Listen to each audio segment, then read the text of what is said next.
Chapter 1. This is the story behind one of the greatest manhunts in history. Maybe you read about it, or rather what they let you read about it, probably as some minor item buried somewhere on a back page. However, what happened in that city between May 16th and May 28th of this year was so incredible that to this day the facts have been suppressed in a massive effort to save certain political careers from disaster and law enforcement officials from embarrassment. This will be the last time I will ever discuss these events with anyone. So when you have finished this bizarre account, judge for yourself its believability, and then try to tell yourself, wherever you may be, it couldn't happen here.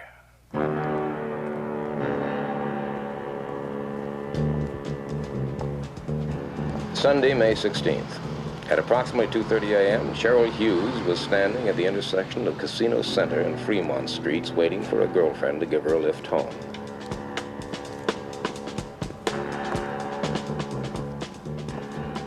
Cheryl Hughes was 23, 5 feet 5 1/2 inches tall, 118 pounds, blonde hair, light brown eyes, swing shift change girl at the Gold Dust Saloon. Cheryl Hughes, tired and hungry, but just mad enough to walk the 8 blocks to her small frame house off the corner of 9th and Bridger.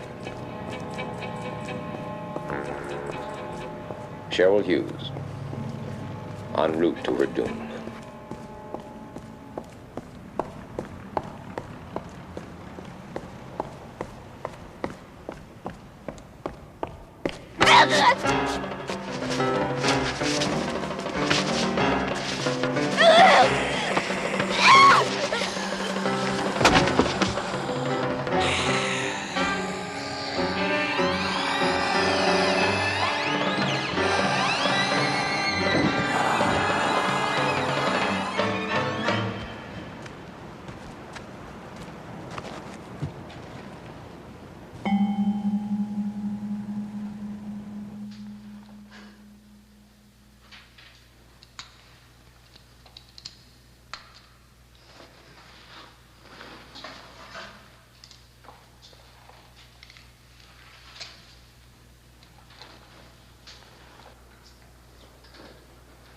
Odd.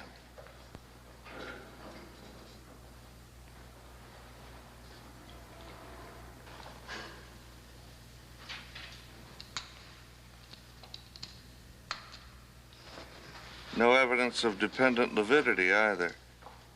Peel back the chest flap, please. This should do it. It's incredible. Begin the gross work on internal organs. I'm going to phone the district attorney. And don't talk about this to anyone.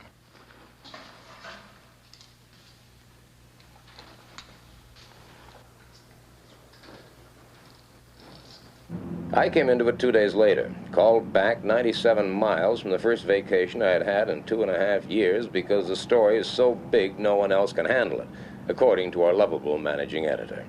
Rumor has it that the day Anthony Albert Vincenzo was born, his father left town. The story may be apocryphal, but I believe it. The only point I wonder about is why his mother didn't leave, too. Good morning, slaves.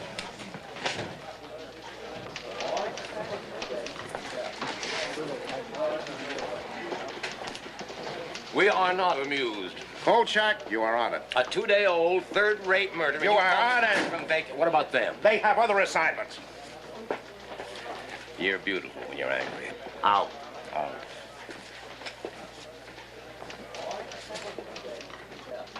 First stop, County General to see one of my most reliable spies. At least he used to be reliable. Hello, Carl. Oh, I thought you were disbarred from malpractice. I thought we were rid of you for 2 weeks. Yeah, so did I. Well, about this, Cheryl Hughes thing. Why does it say officially undetermined under cause of death? Why don't you ask the coroner? Oh, thanks. Come on, you're my spy here. But haven't I kept quiet about all those illegal operations you've been performing in closets? Come on, tell me true now, John. Was there anything unusual about the autopsy? No, all I know is she lost a lot of blood. Yeah, some spy. I'm just a poor, hard-working doctor that occasionally takes pity on an aging reporter. Dr. O'Brien, any messages there Like a for me? Pulitzer Prize story to me. Second stop, the Gold Dust Saloon, and a chat with Gail Foster, one of Cheryl Hughes' fellow workers, and a rather close friend of mine. Poor Cheryl. I feel just terrible about it, Carl. Well, honey, if you don't want to talk about it, you don't have to. No, I want to help if I can. You said that she never had any boyfriends. No, none that I ever heard of. She dated once in a while, but never the same man twice. I don't think she liked men. Yeah? Yeah.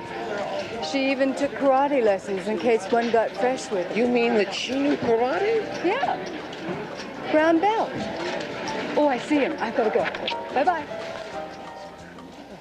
In any town the size of Las Vegas, the murder of one young woman hardly causes a ripple. But then the ripple started. Thursday, May 20th, 7:02 a.m.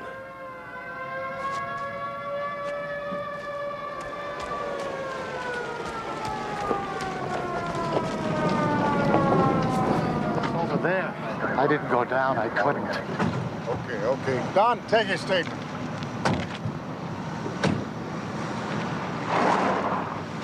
What took you so long, Kolchak? I got a flat tire.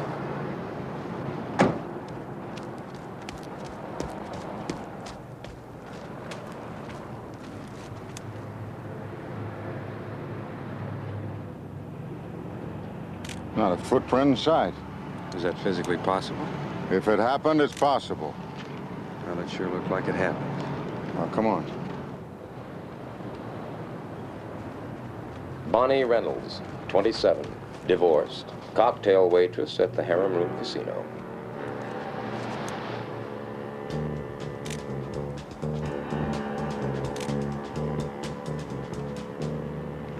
Look at her throat. She must have lost an awful lot of blood.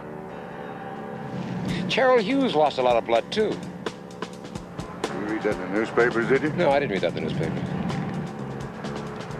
This girl lost a lot of blood, Sheriff. But she didn't lose it here.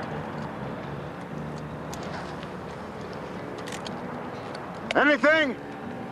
We found a purse. There's signs of a struggle up here. But nothing in between. Only our footprints.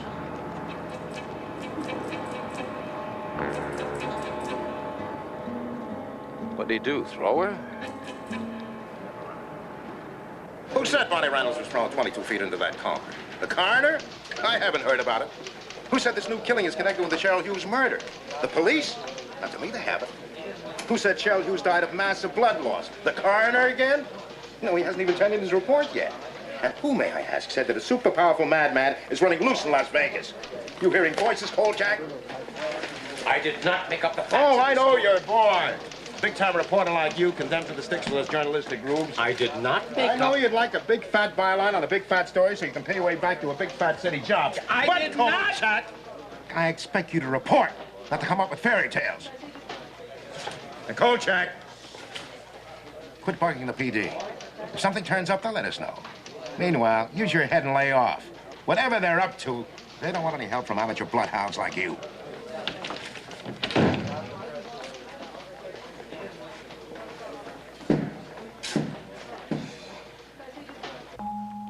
Friday, May 21st, 8:06 a.m. Apartment of Carol Hanachek, swing shift cocktail waitress in the Bird of Paradise show lounge. She'd gotten home around 2:15 a.m., poured herself a glass of milk, opened the back door of the kitchen for reasons unknown, and died like the others.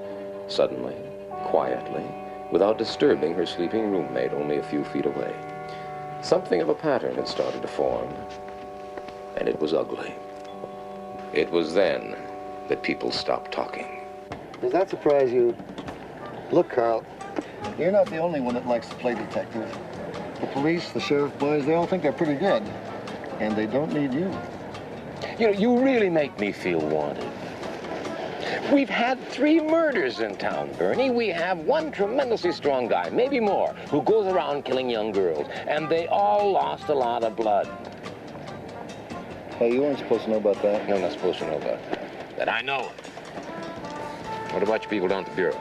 No, this is nothing for the Bureau to mess with at this stage. Yeah, well, you could make some unofficial inquiries for me. Like? Well, like, you could check around the country and check all the hospitals and see if any of them have had corpses recently, like ours, you know, all with a big loss of blood.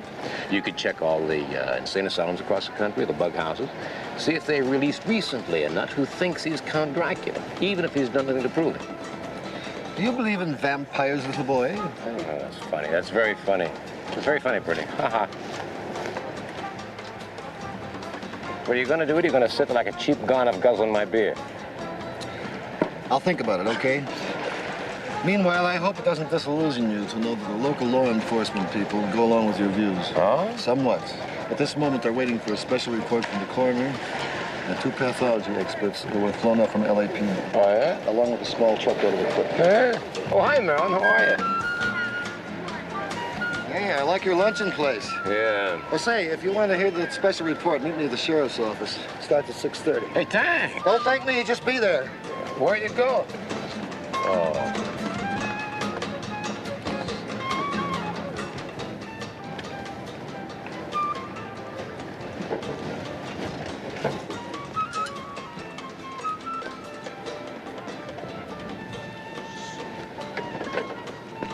Kolchak. Hi, Carl.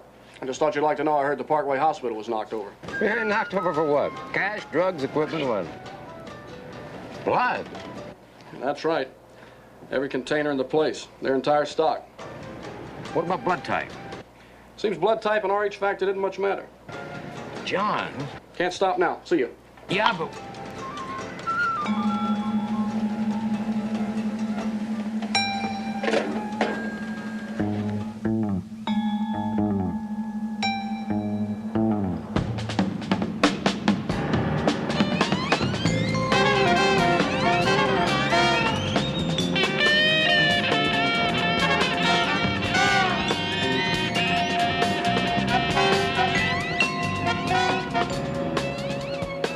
p.m., Clark County Courthouse.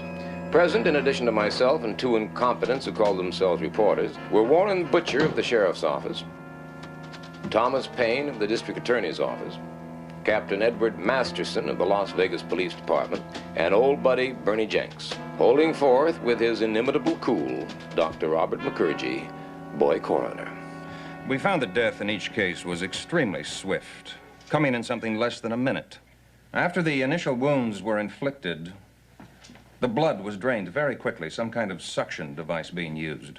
Now, this would explain why no blood was found anywhere in the victims or in the areas they were discovered. Doctor, Kolchak, Daily News, do you have any idea what could have made these wounds? They're not unlike the bite of a medium-sized dog. What do you mean, dog? What? Dog. What are you telling us? A dog did these murders? I didn't mean to indicate that the wounds were actually inflicted by a dog, only that they're similar to those which might be caused by a dog. A rather interesting point is that we found another substance mixed in with the traces of blood in the throat wounds, namely saliva. What do you mean, saliva? I mean saliva, Sheriff Butcher. Human saliva.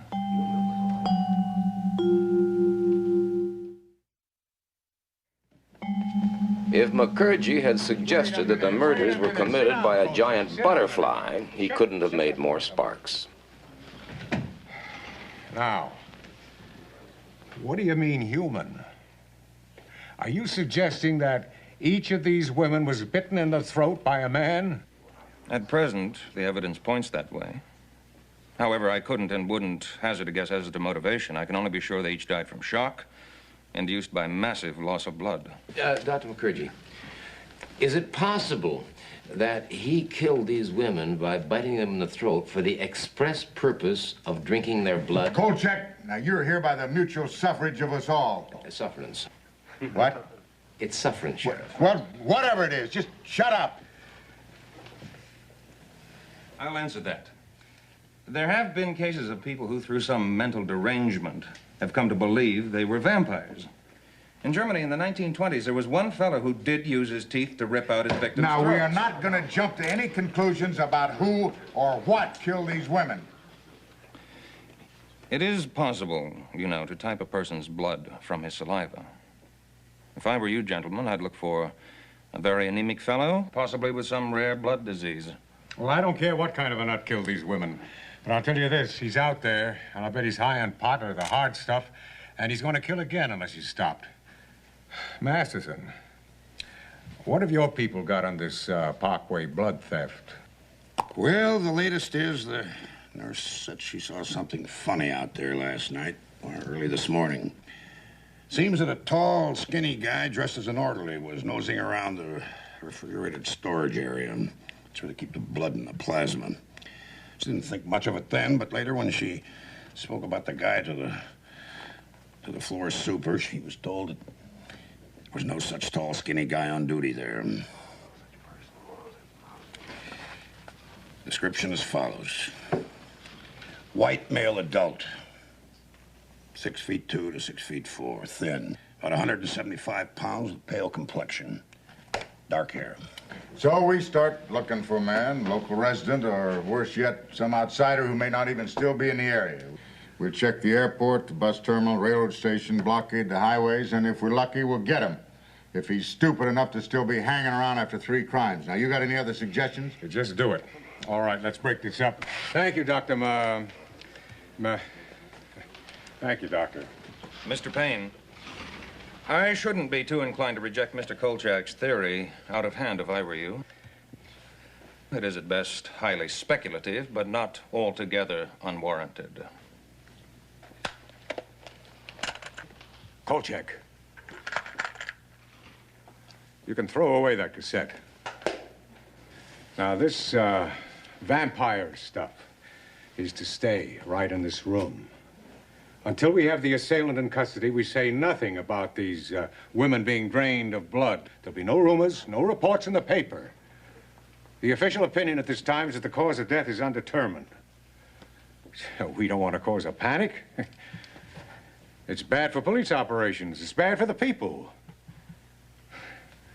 And it's bad for business.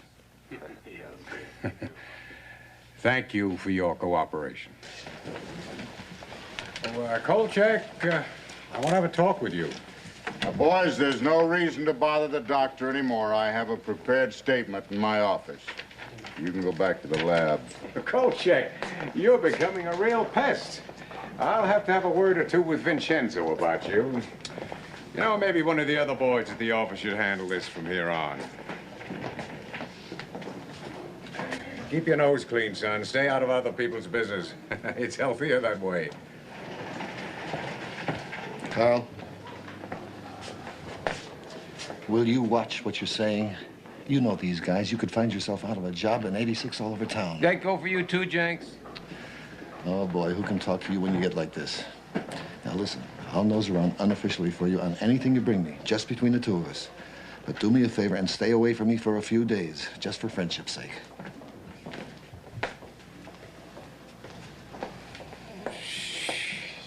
Did I say it was a vampire? Well, what does your suggested headline say? The story makes it clear. Vampire killer in Las Vegas, question mark. Do I misread? The story makes it clear. Do I misread, or did you use the word vampire? Some screwball who imagines he's a vampire is loose in Las Vegas, and people ought to be told. If there's a screwball running around loose in Las Vegas, his last name begins with a K. You already heard about the little scene you have with the boys downtown. No vampire stories. Clear?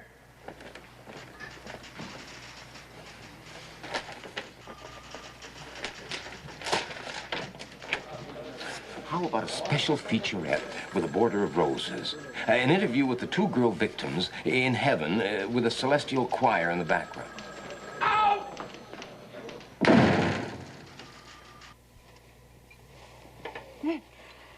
Oh, I'm sorry. I guess I fell asleep. Yeah. What were you saying? You know, you do great things for my masculine ego, you know? Yeah. Well, actually, I was saying that I think that Vincenzo has the new sense of a tree stump. It's got to be one man. It's got to be. Big, strong, psychotic. Well, you're certainly making me very glad that I work nights. Oh, well, I told you to quit working nights, didn't I?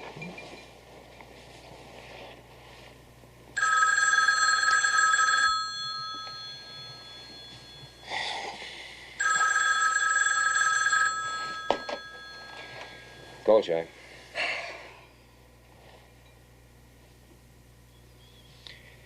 I am forever in your debt, love. What was that? The killer's done it again. Oh, no. Only this time, he was seen.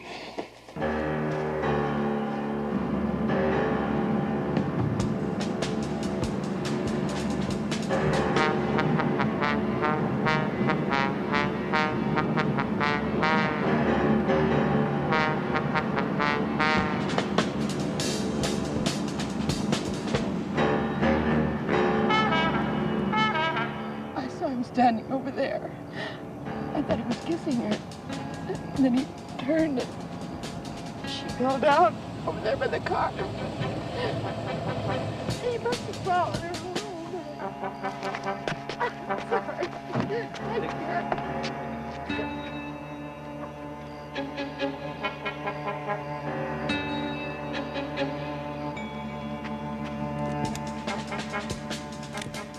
Victim number 4.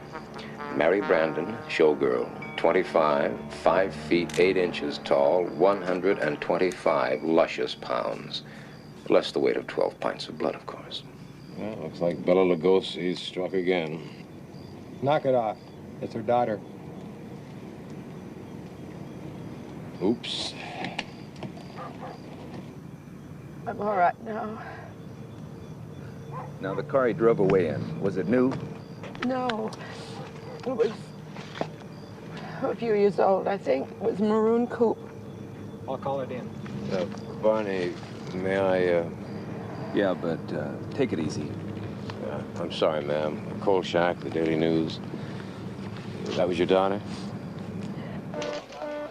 My best contact in Las Vegas has always been Helen O'Brien, chief switchboard operator at the county courthouse.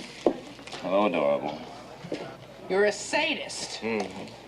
Well, I could take it back. Ah, over my dead, plump body. Listen, you magnificent morsel. The DMV is checking on the suspect's car. Now, you couldn't help me in that area, could you? Of course not. Bribed again. Kolchak? No, Bertie. Come on. How'd you like to see the killer's face?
Sherman Duffy of the Chicago Globe once described a reporter as follows.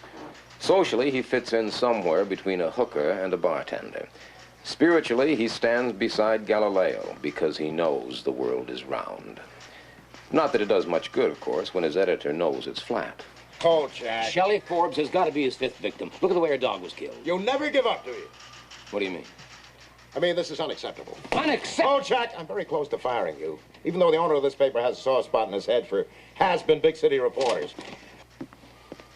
I am tired of your pressure, Kolchak. I'm tired of the owner's pressure. I'm tired of the pressure from all around me to blow the story up on the one hand and keep it under wraps on the other. I am tired of being the middleman, Kolchak. Do you understand that? Can you understand that? What do you want, Vincenzo? A testimonial from Count Dracula?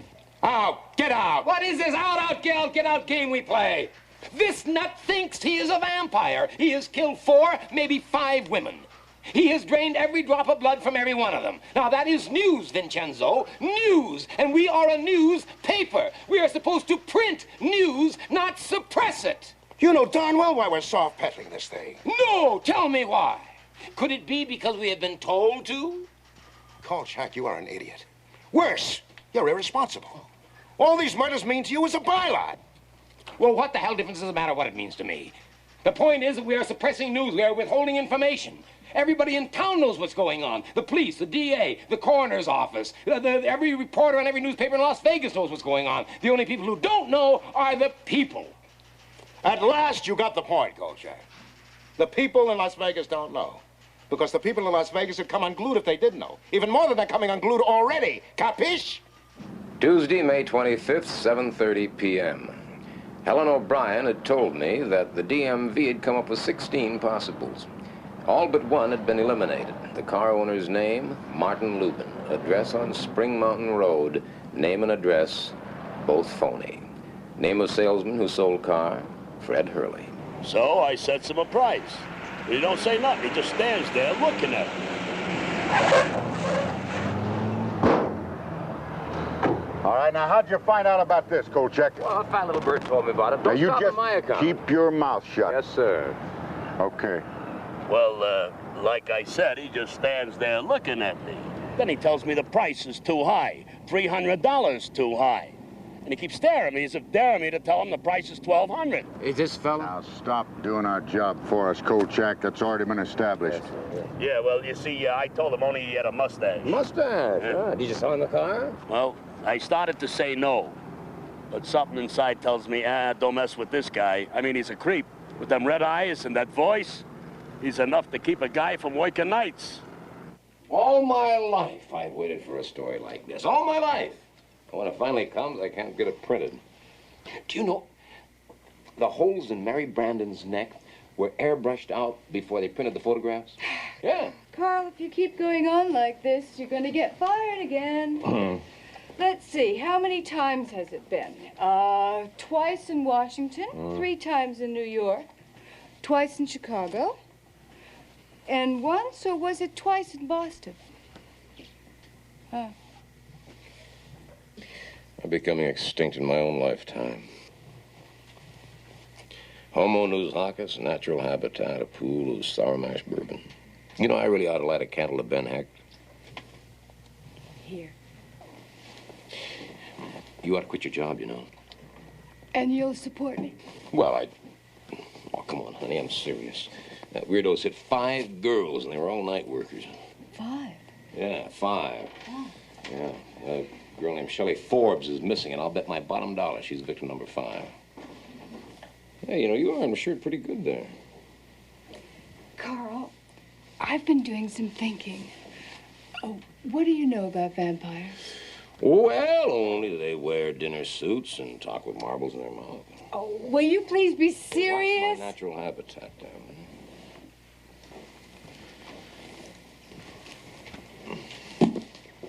Open it. Oh. Everything you always want to know about vampires, but we're afraid to ask. No, you're going to look at it. Come on, why? Well, what if the killer's a real vampire? Oh, honey, please. I've had a very long He's done everything week. that's in this book. Whoopee. You're going to read it. Yes, all right. I'm going to read it. Ooh, Oh, now, come on. You're a big, tough reporter. You can take it. You might even get a good feature article out of it. That's it. Oh, yeah. Since the beginning of man's existence, there have been creatures of the night, crazed monsters that track the bloody prints through the pages of fact and fiction. Of them all, the vampire seems to have accumulated the largest body of documentation. Yeah.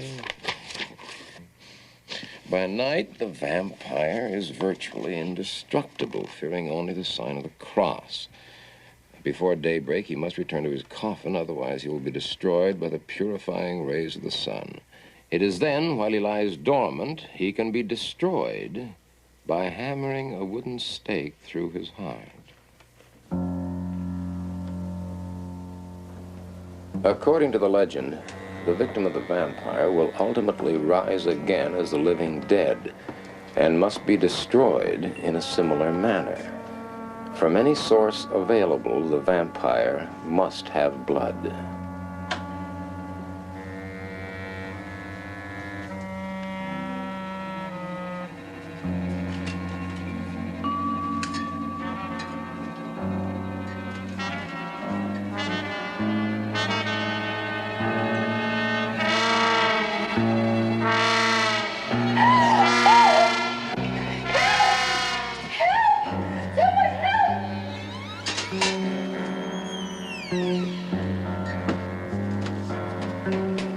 He's in there.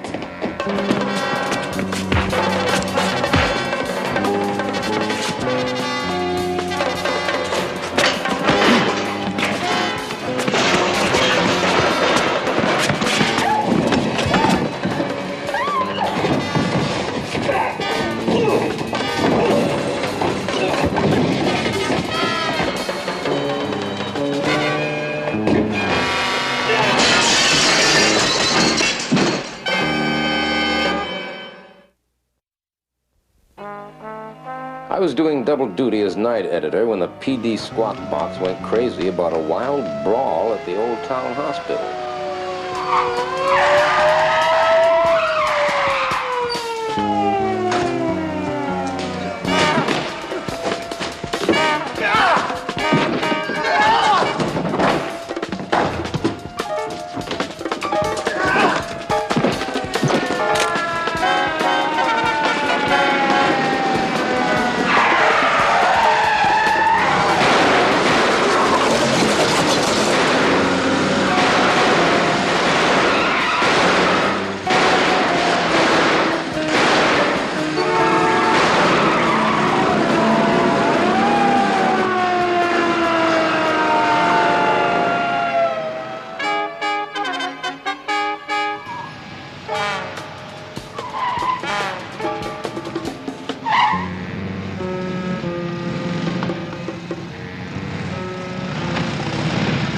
Thursday, May 27th, 8:20 a.m., and things were rolling.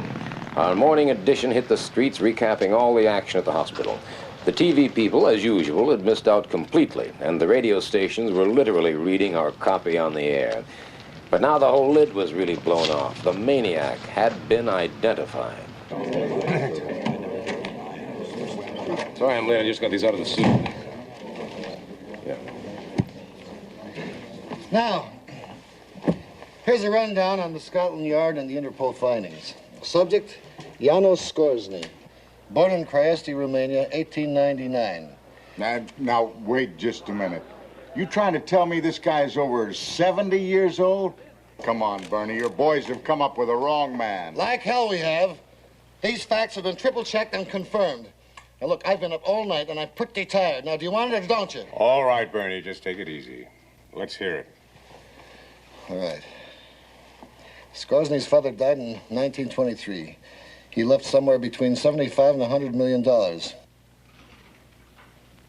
At this time, he began to travel, and he became known throughout Eastern Europe as a big lover of nightlife. Now, we don't have a lot more on him before World War II. However, Scotland Yard reports that he showed up in England just in time for the German Blitz. I'm sure Mr. Kolchak will find the following facts of interest. Such formality from a man who always guzzles my beer. While in England, he passed himself off as Dr. Paul Belasco, specialist in hematology research. His work involved freshly killed air raid victims from various London emergency rooms. As a matter of fact, at his residence in Shaftel Court, he installed several kinds of sumps, tubs, and an extremely large commercial meat freezer. In 1948, he turned up in Canada still as Dr. Belasco, and further checking made his presence known in almost every place along the U.S.-Canadian border where rioting and violence and a number of dead bodies were found. We believe he left Canada for Vegas April 19th under the name of Detective Constable Alan Hensley. Now, because of his British citizenship, he is an international fugitive. So my people are very interested in it. This is no longer just a local matter. Now, gentlemen, the one constant that has shown up in all of our reports is that Scoresny's travels have always been accompanied by a number of unexplained killings, many of which have one thing in common: a massive loss of blood. So, if Scoresny is not the vampire of Mr. Kolchak's theories, he is certainly the suspect of multiple homicides extending back some 30 years. Mr. Jenks, you seem to be running this show. Could I have a minute to say something? Mr. Kolchak, you have the Kolchak, now you keep it short. I was at the hospital yesterday, and a lot of things were happening that you just simply cannot explain away. Sheriff, your own men shot at him, some at point-blank range. How come it didn't even slow him down? How come a man over 70 years old can outrun a police car? How come this same man, when slugged in the head, doesn't even bleed? Now, I saw those gashes in his head, and whatever was trickling down from those wounds, it was clear. It was now, not this guy's blood. got a motor mouth. Can't we shut him up? No, let him hang himself. Then we'll finally be rid of him. So far, he has killed 4, probably 5 women. Now, the coroner said that those bite marks on the throat were made by human teeth. He practically confirmed the fact that he actually drank their blood. Now, wait. Now, whatever the Scoresny may be, he seemed to be functioning as if he were a vampire. Now, you can go on operating as if he were an ordinary man. That's up to you. But I know that the only way you're going to get him is if you proceed under the assumption that he's a real live vampire. Now, the research that I've been able to find... Wait a minute, Kolchak, have you lost your mind? Can you imagine the total blind panic this town would be in if the public were told we were actually looking for a vampire? Not to mention the irreparable damage it would do to the image of law enforcement in Vegas. That's what it's all about, isn't it? That's it. Boy, I really can't believe that you guys are so afraid of appearing stupid that you'll ignore the only possible way of nailing him. You listen, Kolchak, and you listen good. We'll handle this by ourselves, and without undue public observation. No undue public observation. You've blown it already. Look here. Look what's appeared in my paper today. People are going to be calling for a grand jury investigation. You can't stop the rumors from all over. Sit down.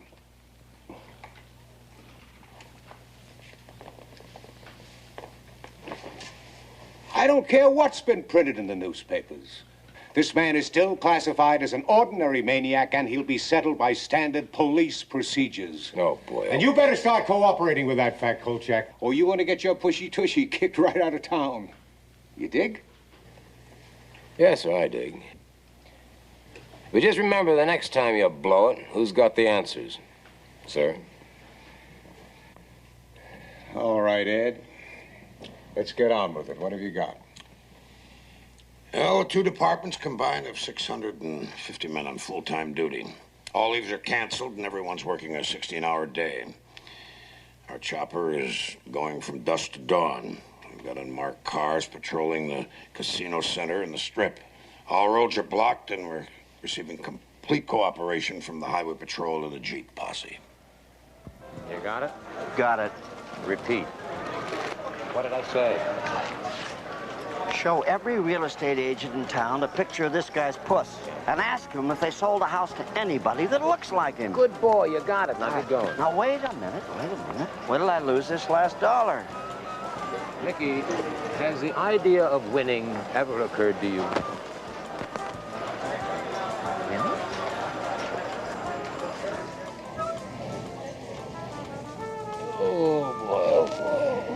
You spoke. You know, I have a very strange, unhappy feeling that the police are never going to catch his murderer. I also have another very unhappy feeling. Which is? That this case may be even bigger than I thought it was. Bigger? Well, stranger than. I've seen a lot of weird things in my life, love. I have never, ever seen anything like this. You don't tell me that you're finally going to believe? I don't even want to think about it. Car 14, check out the report of the 2 ladies downtown on Casino Drive. 33, all units, Janos Skorzeny, spotted in 1969. Green unpaneled station wagon. Intersection OK and Hustles. ID confirmed.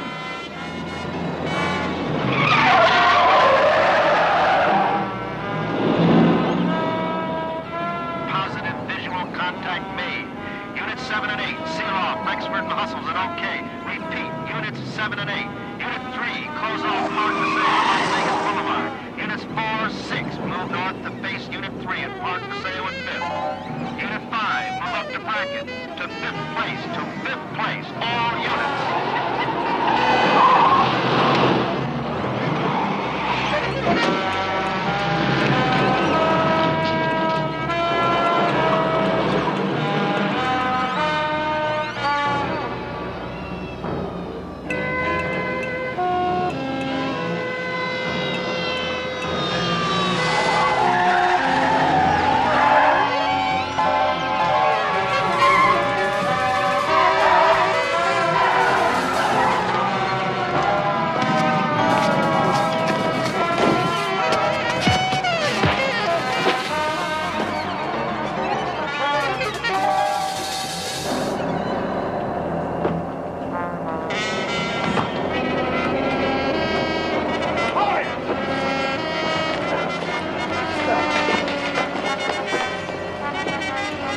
Get up. Slowly.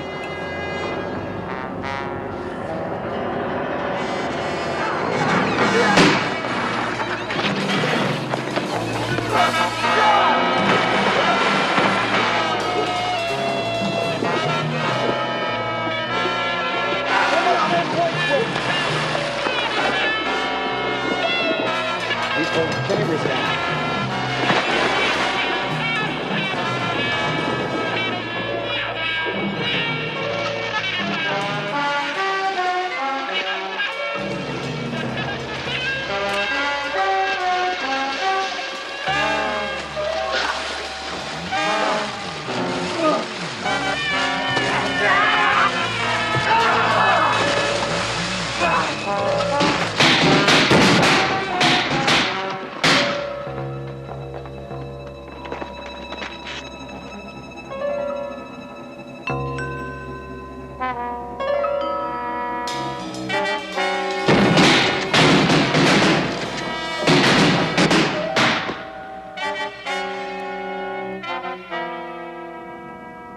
Friday, May 28, 3:17 a.m. Despite the helicopters, the highway patrol, the Jeep posse, despite the blocking of every major road and highway, despite the mass coverage of Las Vegas by every available man in both police and sheriff departments, Janos Skorzeny was still at large.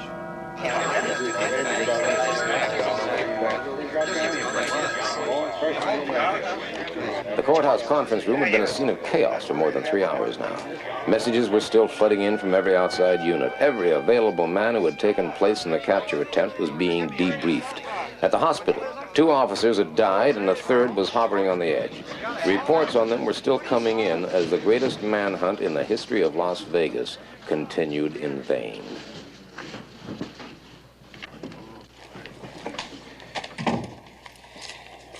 Oh, thanks, Bernie. Yeah. Well, what are we going to do? Now, are you willing to listen to my insane ideas? Kolchak, get out of here. Now, Warren, hold it. Kolchak, you were there, weren't you? Yeah? Every man we've questioned insists not only that Skorzeny was possessed of incredible strength, but that he was shot more than once during the capture attempt. Oh, I'd say it 30, 40 times. I'm sorry, I'm not buying that. Captain, you have 2 choices. Either he was shot, or your entire police department is blind. Ed, let's admit it. We had the man, had him cornered, and we couldn't hold him. Let Kolchak have his say. Before I do, is it agreed that in return for my help, you will grant me the exclusive rights to the entire story? Well, let's say it's agreeable if we decide to follow your suggestions regarding the suspect. Fine, fine, because if you don't follow my suggestions, you're going to be chasing your suspect till doomsday. Kolchak, just get on with it. Of course.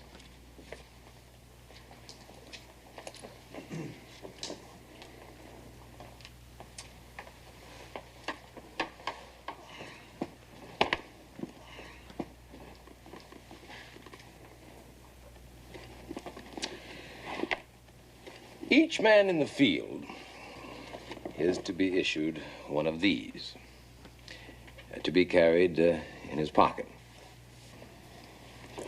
This gentleman... Where'd you get that? Well, I have a friend who's got a furniture repair store. I woke him up and had him make it. Each man in the field is to be issued one of these and one of these. Are you suggesting that we pound one of these into Skorzeny's chest? No, into his heart. There's a legal phrase for that, Kolchak. You might have run into it once or twice in your broad experience. It's called premeditated murder. It's the only way you're going to stop him. You heard your own men. Can they all be wrong? Oh, you can stop your nighttime chases from now on, too, gentlemen. The only hope you have is to spot Skorzeny and then track him back to where he lives and wait until sunrise before finishing him off. He's only vulnerable during the day. At night, he's much too strong. Yes, gentlemen, I hate to say this, but it looks as if we have a real live vampire on our hands.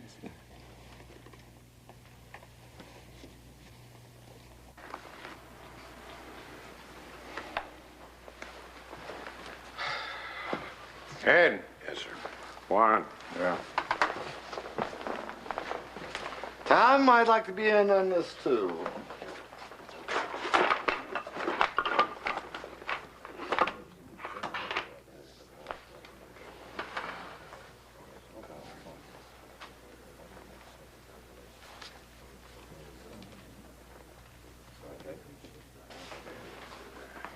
Okay, Kolchak, you've got yourself a deal. Conditional. What's that? Butcher here will issue the crosses, the mallets, the stakes. The one thing he won't do is depart from established police procedures. If feasible, Skorzeny is to be taken alive and held for trial. Trial? That's right, trial. Trial.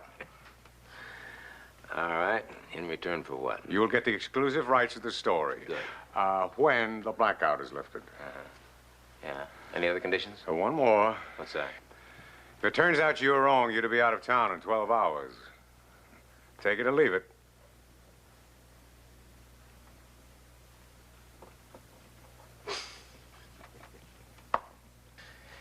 All right, I'll take it. Because I know I'm right. And you know I'm right. Right. Ciao!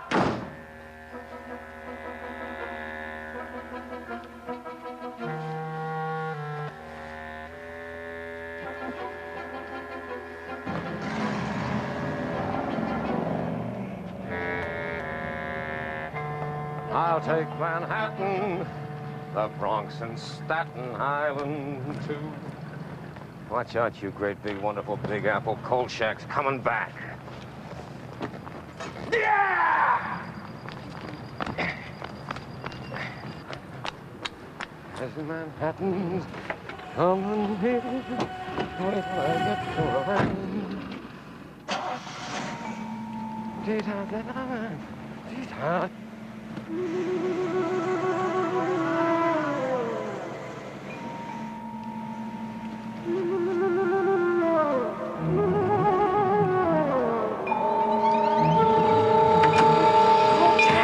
It's me, Crawford. What are you doing driving off with me in the back seat? What are you doing in my back seat? I wanted to talk to you. I saw your car parked here, so I got in to wait for you, and I got sleepy. You got sleepy. Hey, I think I found the house.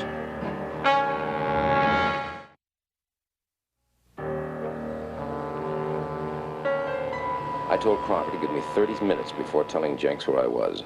That way I could get to see the house alone for a while and also keep the police from arriving before dawn, which I knew they'd do if they got the chance, no matter what I told them.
son. His own private blood bank. Wow.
Hold still.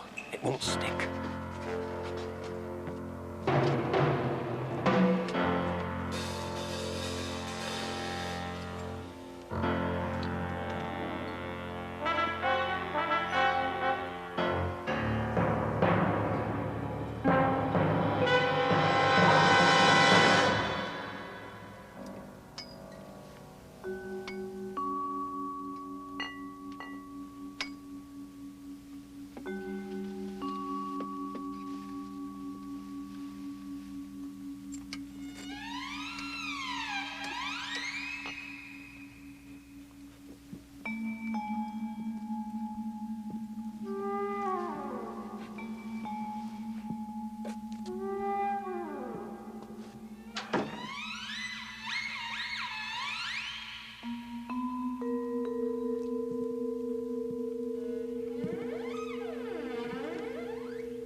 think they'll print it?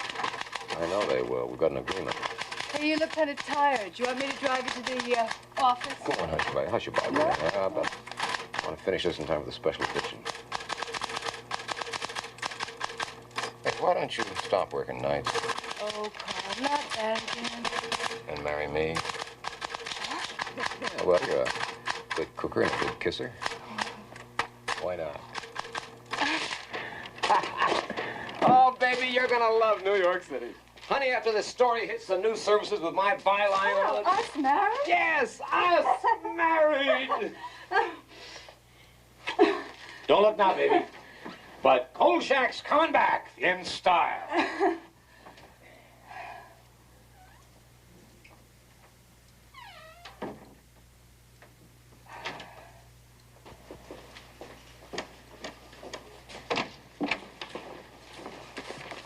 There you are, Vincenzo. And if I do say so myself, it's sensational. I'm sure it is, Carl. You're going to put it in the special edition? Right. Yeah, with pictures. Uh-huh. Yeah, and the news services. Okay, fine. What's got into you, Vincenzo? You sick or something? I think this is all fine, Carl. Fine. Jenks has been trying to reach you. Yeah, what do you want? He wants to see you over at the DA's office. Why don't you run over there now? Yeah. Kolchak. You're one hell of a reporter. Thank you, sir.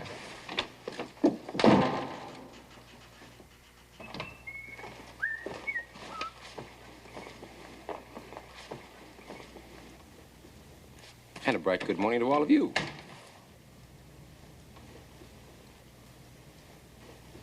Bernie, what did you, Is your name Carl Kolchak, and do you reside in the city of Las Vegas?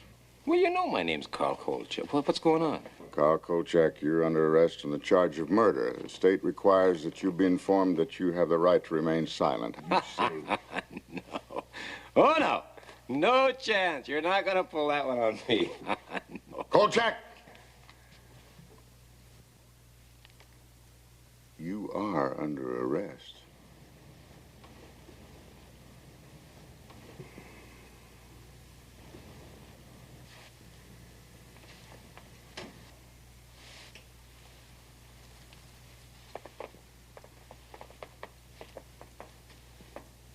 All right, Payne, just what kind of a dirty deal is this?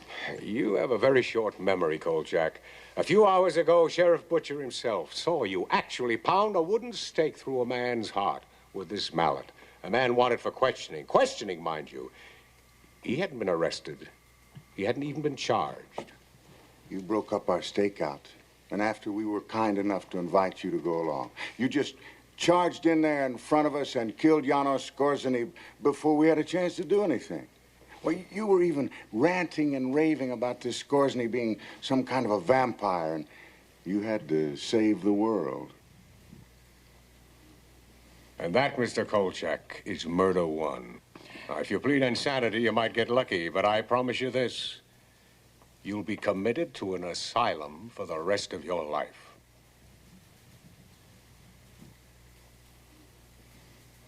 I pull your fat out of the fire, and you do this. Carl, will you just sit down a minute and listen to them? Bernie, you were there! Carl, just listen.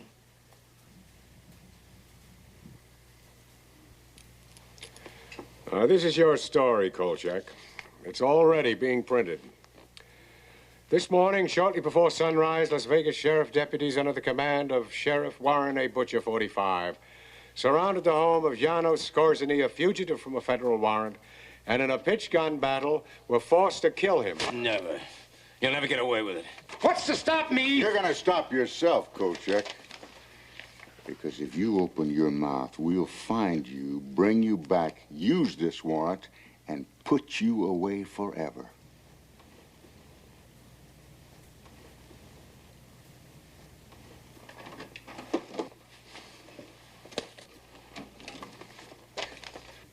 Pick him up, Kolchak. Pick him up and get out of town. Now, we'll take care of your back rent. I want to call Gail. She's not there, Carl. What have you done with her? Nothing. We just asked the young lady if she'd be good enough to leave town. She's an undesirable element, Kolchak, and we don't want undesirable elements in Las Vegas.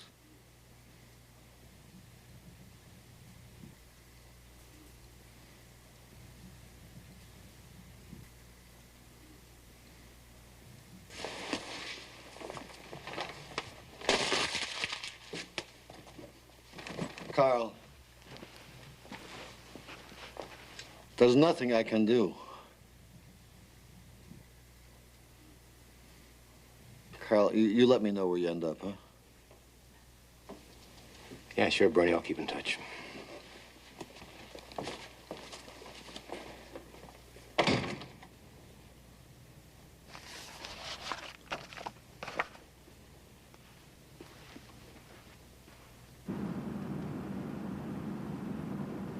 So all the loose ends have been gathered together and tied into a pretty knot right around the neck of guess who. After I left town, I began putting notices in the personal columns of newspapers from San Francisco to St. Louis. Until I ran out of money, that is. So far, I've received no answers, but I'll keep trying, even though I don't think I'll ever find Gail Foster again. Maybe it's just as well. So that's it. The book's finished, and now you'll have to judge for yourself. I must warn you, however, if you try to verify this account, you will find it quite impossible. Item, in Washington, D.C., there is no longer a file listing the suspect under his true name or any of his alleged aliases. Item, in Las Vegas, all of those who were involved have either left town, aren't talking, or are dead. I haven't had a decent night's sleep since all this happened. And now you might find it difficult, too. Because there is still one fact that cannot be buried. After the death of Janos Skorzeny, he and all of his victims were immediately cremated. Why? Remember the legend? All those who die from the bite of the vampire will return as a vampire, unless destroyed first. So think about it and try to tell yourself, wherever you may be, in the quiet of your home, in the safety of your bed, try to tell yourself, it couldn't happen here.